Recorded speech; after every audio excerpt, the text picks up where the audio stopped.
What happens when America's most fearless morning show host goes toe-to-toe with a royal who thought he could control the narrative?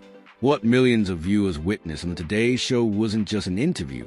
It was a spectacle, a battle of wits and wills that will be studied, replayed, and dissected for years to come. When Prince Harry sat down across from Savannah Guthrie, he clearly expected another opportunity to polish his carefully crafted image, to repeat his talking points about trauma, freedom, and just being Harry. But Savannah Guthrie is not just another celebrity-friendly interviewer.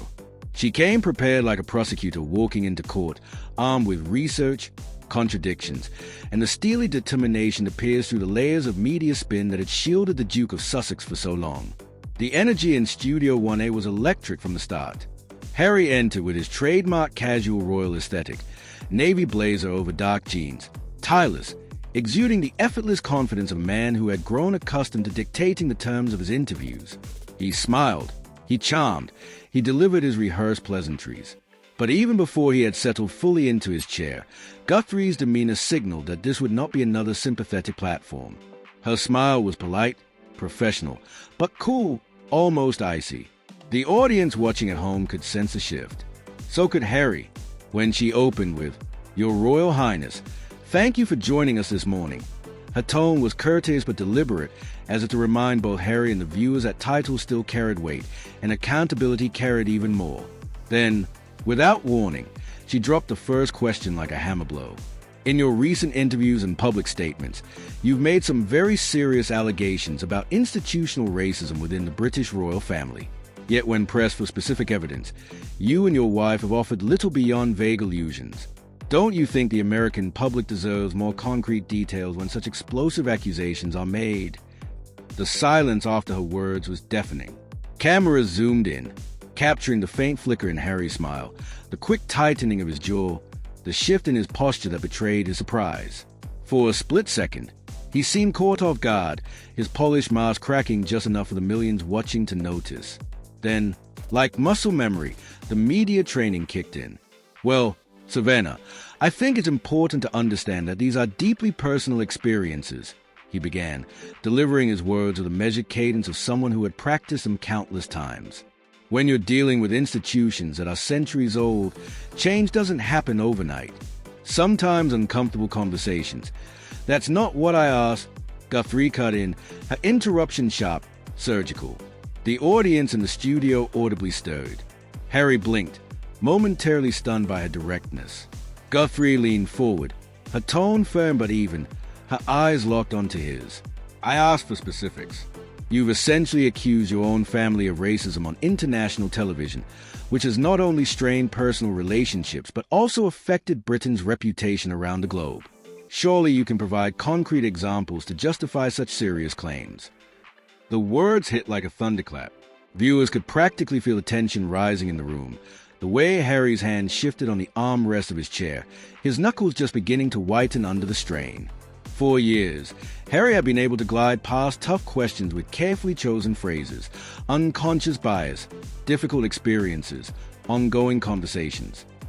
But Guthrie was not letting him escape into vague language this time.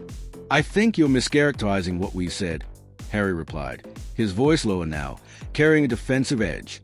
"We've never accused anyone of being racist. What we've discussed is unconscious bias about the need for institutions to evolve."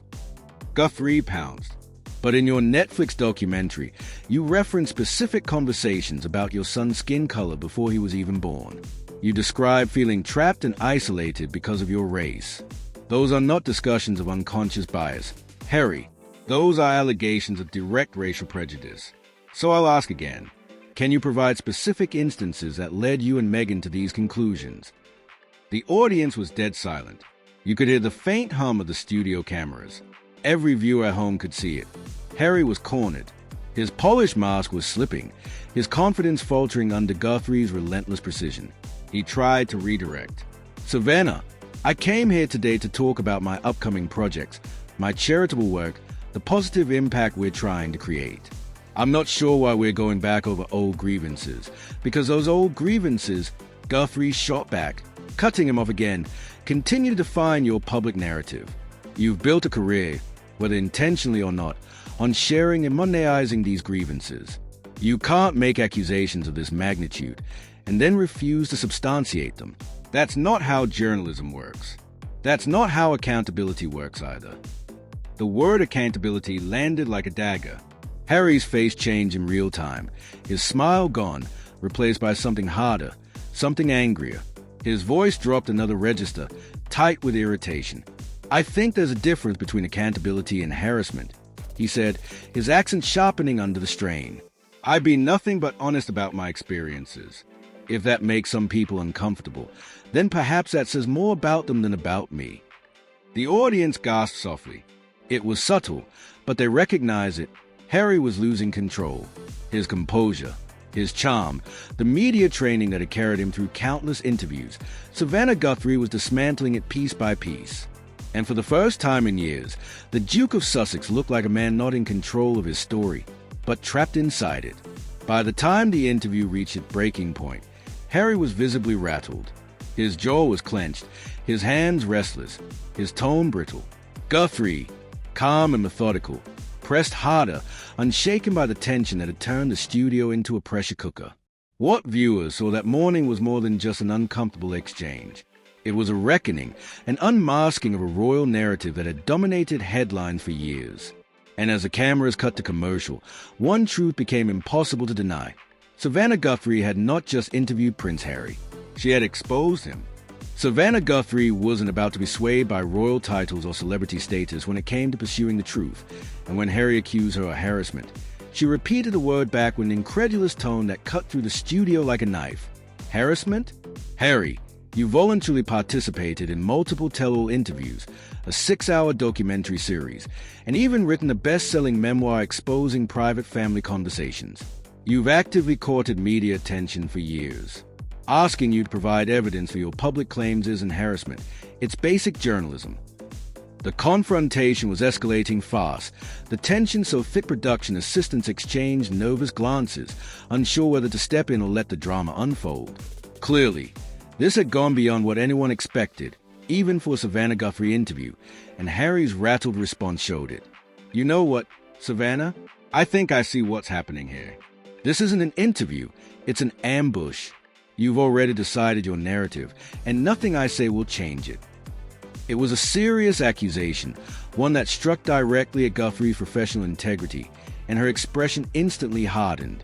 She had built her reputation on being tough but fair, and having that question live on air was a line she wasn't going to let slide. "An ambush?" she shot back, her voice rising slightly but still controlled. "Harry, my team sent your representatives a list of topics weeks ago. Your people approved this interview knowing full well your statements and current events will be discussed. If you're unprepared to defend positions you've taken publicly, that's not my problem. That's yours." The audience could feel it.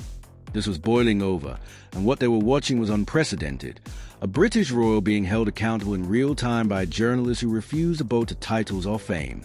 But what came next shocked even seasoned viewers. Feeling cornered, Harry made a tactical blunder that would define the entire interview. With a smug lean in his chair and condescension dripping from every syllable, he sneered, "You know what your problem is, Savannah? You American journalists think you understand the complexities of the monarchy, but you don't. You reduce everything to black and white when the truth is far more nuanced than your audience can ever comprehend." It was a calculated insult, attacking both her nationality and competence, but Harry had badly underestimated her. Guthrie's eyes flashed with that unmistakable look. Veteran viewers knew it as a moment when she shifted from tough interviewer to destroyer. "Excuse me," she said, her voice dangerously calm, the kind of calm that signals a storm. "Are you seriously suggesting that American journalists are too simple to understand complex issues? That's rich, Harry, coming from someone who has spent the past 3 years doing nothing but American media interviews to trash his own family." The studio atmosphere shifted to electric, the kind of tension where everyone knew Harry had miscalculated badly. His strategy had backfired, and now Guthrie wasn't just questioning him, she was dismantling him. "That's not what I meant," Harry backpedaled, scrambling to regain control, but his words only made him sound weaker. "I'm saying outsiders may not grasp all the subtleties involved." Guthrie pounced instantly. "Outsiders? Harry, you became an outsider the moment you abandoned your royal duties and moved to California. You became an outsider when you started selling private family conversations to the highest bidder. You don't get to play insider when it benefits you and outsider when it doesn't. It doesn't work like that. Her precision was devastating, slicing through Harry's defenses with surgical accuracy. The Duke, visibly shaken, tried one last shield. I never sold anything. Everything I've shared is my truth, my lived experience. Guthrie leaned in, eyes narrowing like a prosecutor circling her target. Your truth? Harry, that's a problem. You act like facts are subjective, as if your perspective alone makes them true. But when you make accusations that damage reputations, your truth isn't enough. We need the truth, backed by evidence. The studio was silent, the audience glued to every second as Guthrie systematically stripped away Harry's talking points. His media training, so effective in safe interviews, was crumbling here. Finally, Harry snapped, his royal composure shattering. I don't have to prove anything to you or anyone else. I know what I experienced. I know what my wife experienced. And if people don't believe us, that says more about society than it does about us. The arrogance in his words was staggering, his entitlement exposed for millions to see. And Guthrie's face said it all. This wasn't just a failed interview anymore. This was a live implosion of Harry's carefully constructed image, and once the camera is cut, nothing would ever be the same again. That's an incredible statement, Guthrie said, her voice heavy with disbelief, each syllable sharp enough to cut through the tense silence hanging over the studio. You're essentially telling the world that anyone who questions your claims is a problem, not the lack of evidence to support them. Do you realize how that sounds to people who believe in facts, in journalistic standards, in basic accountability? The words landed like a thunderclap, and Harry's face flushed crimson, his composure cracking yet again as the camera zoomed in to capture every flicker of irritation and panic in his eyes. But instead of softening his stance, instead of clarifying or calming the storm, he doubled down, his voice rising defensively, his jaw clenched tight. What I'm saying is that my experiences are valid whether or not they fit into your neat little boxes of what constitutes acceptable evidence. He shot back, but the delivery betrayed him, defensiveness dripping from every word. Guthrie's instinct sharpened instantly. She knew she had him cornered, and she pressed forward like a seasoned prosecutor refusing to let a hostile witness wriggle free. But Harry, she pressed, her voice controlled, steady, merciless. When you go on international television and make statements that can affect diplomatic relationships, damage reputations, and influence millions of people's perceptions of your family and your country, your experiences can't just be valid. They need to be verifiable. That is not an unreasonable standard for someone in your position. The tension in Studio 1A was suffocating now, the kind of palpable electricity that even viewers at home could feel through the screen. But Harry, his pride wounded and his patience gone, lashed out with a nastiness few had ever seen from him in public. You know what I think this is really about, he said, his voice hard, sharp, laced with condescension. I think you're threatened by the fact that we've chosen to tell our own story instead of letting the traditional media control the narrative. This whole interview, it's just you trying to reassert your relevance in a world where people don't need journalists like you to access the truth. The attack was vicious, personal, and reckless, and everyone in the room felt the shift. A collective intake of breath from the audience, the crew stiffening behind the cameras. Guthrie's professional mask hardened instantly, her anger channeled into something far more dangerous, controlled, lethal precision. She locked eyes with him, her expression now ice-cold. Is that really what you think this is about? She asked, her tone carrying the devastating calm of someone about to deliver a knockout punch. You think this is about my relevance, Harry? Let me tell you something. I've been doing this job for decades. I've interviewed presidents, world leaders, and yes, members of your own family. My relevance doesn't depend on you or anyone else's approval. The put-down landed with the force of a hammer, leaving Harry visibly shaken. He had expected his insult to rattle her, but instead, it had unleashed a storm. Guthrie didn't pause. She pressed harder, her momentum building like an avalanche impossible to stop. The fact that you think asking for evidence and accountability somehow threatens your ability to tell your own story reveals exactly what kind of stories you've been telling. If your claims were solid, if your allegations were backed by facts, you'd welcome scrutiny because it would vindicate you. But the fact that you are so hostile to even the most basic journalistic questions suggests you know your narrative cannot withstand examination. The silence that followed was suffocating, broken only by the faint hum of the studio lights and the pounding of millions of viewers' hearts as they watched history unfold. Harry sat in stunned silence, his face pale, his confidence shattered. For the first time, his carefully curated image of calm composure was gone, replaced by a man cornered and exposed. That's completely unfair, he stammered, his words clumsy, his eloquence deserting him entirely. You're twisting everything I say. Guthrie didn't even blink. I'm not twisting anything, she said, her voice low, steady, deadly. I'm holding you accountable for your own words. Something that, quite frankly, hasn't happened to you in a very long time. The line hit like a knockout blow, and the audience reacted audibly, gasping at the sheer ferocity of the exchange.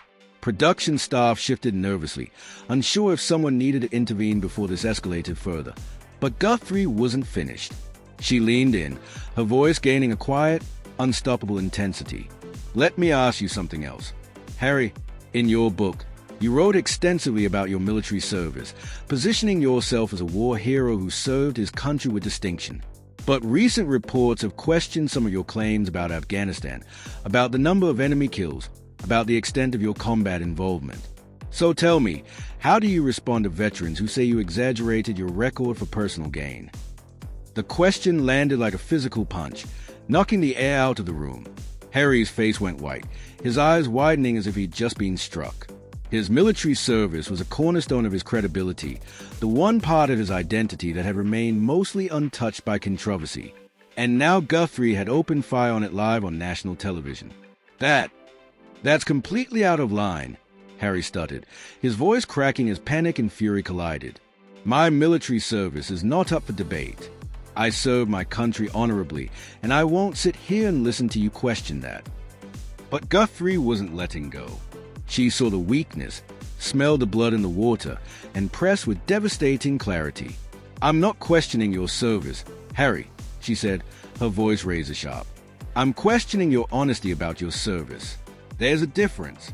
You've built your entire brand on being the warrior prince, but if the details you've shared aren't accurate, then what else have you been dishonest about?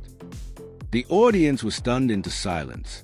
Even the production crew could barely believe what they were witnessing. Harry's hands trembled visibly now as he gripped the arms of his chair, his body taut with rage and humiliation. His voice broke as he shouted, You have no right. You have absolutely no right to sit there and question my service to my country. I put my life on the line while you were sitting safely in television studios asking softball questions to celebrities. The attack was personal, vicious, and wildly inappropriate. It was also a catastrophic mistake. The audience gasped. The crew froze. Guthrie's face hardened, her professional poise infused with a personal offense that transformed the moment into something seismic. Her voice dropped into a deadly register, each word like a blade. How dare you? Pure steel now. Guthrie's voice cut through the studio like a blade, and viewers could practically feel the temperature drop several degrees as she delivered her icy rebuke. How dare you question my integrity or my courage while you sit there refusing to answer basic questions about your own honesty? You want to talk about courage, Harry? Courage is facing hard questions and providing honest answers. Courage is admitting when you've made mistakes instead of attacking the people who point them out. The blow left Harry visibly rattled, his mask of control slipping as he found himself completely out of his depth, facing a kind of accountability his sheltered life had never prepared him for. Every attempt to intimidate Guthrie with personal attacks had backfired spectacularly, and he could feel the walls closing in, his carefully constructed public image crumbling in real time under the weight of a relentless questioning. This is ridiculous, he snapped, his voice cracking with emotion as desperation crept in. This isn't journalism. This is a hit job. You decided to destroy me regardless of what I say. Guthrie leaned forward now, her eyes blazing with professional fury and precision, her words measured and lethal. A hit job? Harry, every single question I've asked you comes directly from your own public statements, your own book, your own interviews. If asking you to explain your own words constitutes a hit job, then maybe the problem isn't my questions. Maybe the problem is with the positions you've taken. The studio held its breath as she dismantled his excuses with surgical efficiency, exposing every contradiction, every evasion, every flaw in his narrative. Harry's composure cracked further. "You know what? I don't have to sit here and take this," he spat, rage bubbling over. "I came here in good faith to have a conversation, not to be ambushed by someone with an agenda against me and my family." But Guthrie wasn't done, not by a long shot. She repeated his phrase with venomous disbelief. "Good faith? Harry, you've spent years lobbing accusations at your own family, damaging relationships and reputations for personal profit. You've contradicted yourself, provided no evidence for your most serious claims, and when asked to explain the inconsistencies, you attack my professionalism, my nationality, my integrity. If that's your definition of good faith, then we clearly have very different understandings of the concept."